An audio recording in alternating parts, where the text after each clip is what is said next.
as you probably remember, I started out as a director of photography. And so I don't come from a CG background, although I've learned that and I embrace it.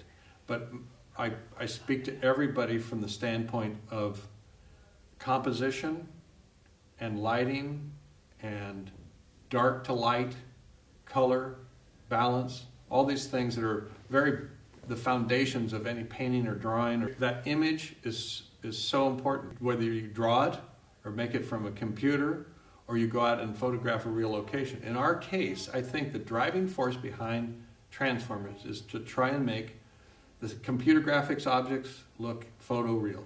Start with a great model with many good layers of paint so that it looks like metal. If it's supposed to look like car, it's got to have the metal flake and the clear coat finish and the buffs and the scrapes. And so one model piece might carry from 4 to 16 layers of information in the computer to tell the light what it's supposed to be.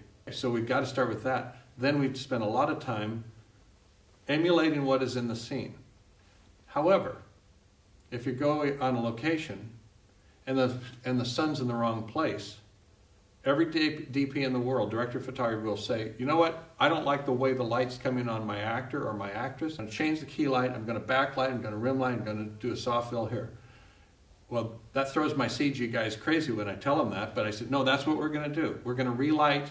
If the robot were there, actually in the location, we'd be lighting it this way. So that's what we do. And without doing those things, emulating what you're used to seeing in live action films. You go to movies and somebody is, it might be very, very subtle, but somebody is lighting that scene. And that's what the craft is. And that's why it is a theatrical look. It's not a documentary. Documentary means you go with the existing light. That's not what we're doing. We're going with an elevated light form, an elevated an approach to. That's what a Hollywood film is supposed to be. That's kind of the underlying flavor of the whole thing. I don't want to come down on any other filmmakers or films, but you can make choices. For instance, let's talk about cityscapes. Our movies represent cities that are by and large actually photographed. And if we have to fly a virtual camera down a street, we've photographed, at this point in time, we've photographed nearly over a mile of a corridor in Chicago, both sides of the street, all times of the day. We can light it in any time of the day. So and then there's a way we can photo model that and fly a camera through it. You can build a computer graphic city. You can, from scratch. But that's not the look of Transformers. So we generally start always with photography. At least that's what I have my guys do.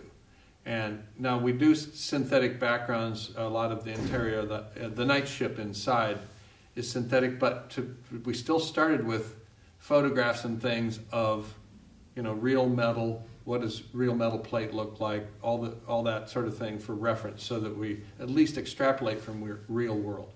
That was a new department we had created that would do things like the night ship interior, and we could carve sections of the movie off for them. But it turned out that those got so render heavy. Those are the big sweeping interiors where the camera's moving all over, and you see miles down the corridor, and it's complicated surface textures, complicated geometry, way too many pieces of geometry in every shot, difficult lighting, all that stuff. In an additive way, it would take days and days just to do one shot. So we got slammed. We had to add extra computing power to the building because we were right up against it. And that's what happens is you gauge everything based on what you think it's going to be. And unfortunately, our predictors were correct. They were calling for worst case scenario, and a lot of people say, well, we're not going to hit that. Well, we got pretty close. So that's kind of what we had to, but manpower wise, I would say the pinch always comes down to the compositors. We always have really great compositors ready to receive, but they get pretty hit at the end. They're like our finished carpenters, you might say.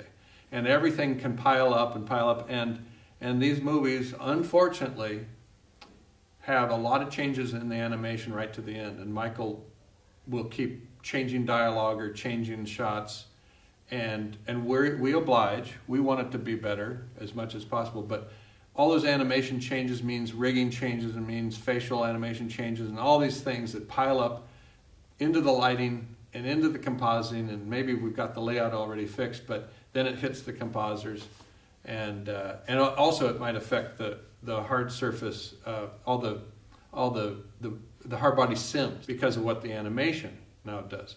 So our simulation group got hit really hard, and they're just like in all these movies, their work has had to get better and better, and our effects simulators artists have had to get better and better because we're trying to mimic real world things that normally you go out and blow things up and looks great, but you can't do that now on a lot of these films that we're doing with Michael because the camera is moving so radically, and you can't shoot the elements and you can't shoot miniatures, and so we've had to up the game with those. So during these films we're always building and refining, and so that all comes right down to the end too.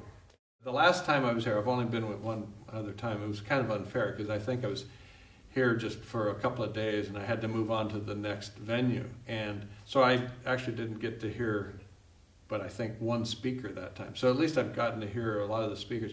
This is unusual. It's very cool because there are a lot of people that I get to hear that I never hear anyplace else. I go to like SIGGRAPH, it's quite a bit larger, and it's a completely different setup, completely different venue. This is very personal and close in, and the focus has been really very, very interesting with the different speakers.